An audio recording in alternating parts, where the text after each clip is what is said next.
নমস্কার বন্ধুরা, সম্বাস কুকিং এ আপনাদের স্বাগত। আজকে আমি তৈরি করব কুলের আচার। কুলের আচার করার জন্য এখানে আমি 200 গ্রাম মতো কুল নিয়ে নিয়েছি। কুলগুলোকে আমি একদম এই মুখগুলো ফাটিয়ে নিয়েছি।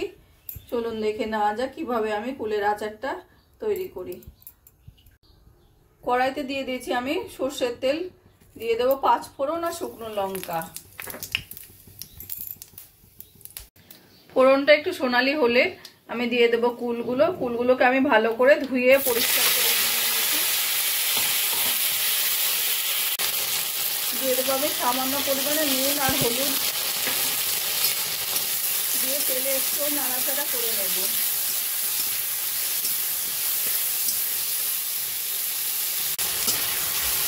কুলগুলোকে একটু 2-3 মিনিট মতো তেলে ভাজা করে নিয়ে তারপরে দিয়ে দেবো আমি অল্প করে একটু জল, যাতে কুলগুলো সিদ্ধ হয়ে যায়।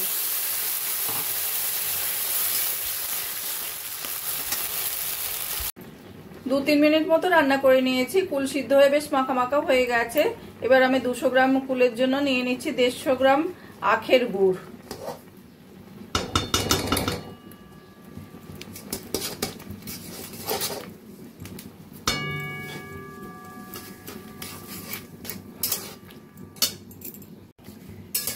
এইভাবে নাড়া দিয়ে গুড়টাকে ভালো করে কুলের সঙ্গে মিশিয়ে নেব।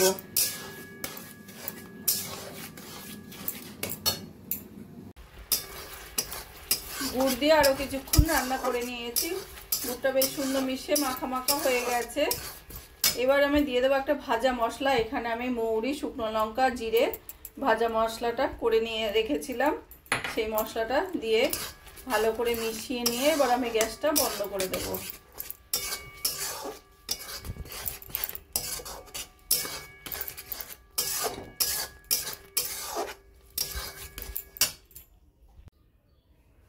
টক ঝাল মিষ্টি কুলের আচার রান্নাটা আমার কমপ্লিট হয়ে গেছে। আমার এই রেসিপিটা যদি ভালো লাগে তোমরা বাড়িতে বানিয়ে দেখতে পারো আর কমেন্ট করে জানাবে কেমন লাগলো। প্লিজ লাইক, শেয়ার ও সাবস্ক্রাইব করবে। আর যদি ফেসবুক পেজ থেকে দেখো ফলো করে নিও প্লিজ।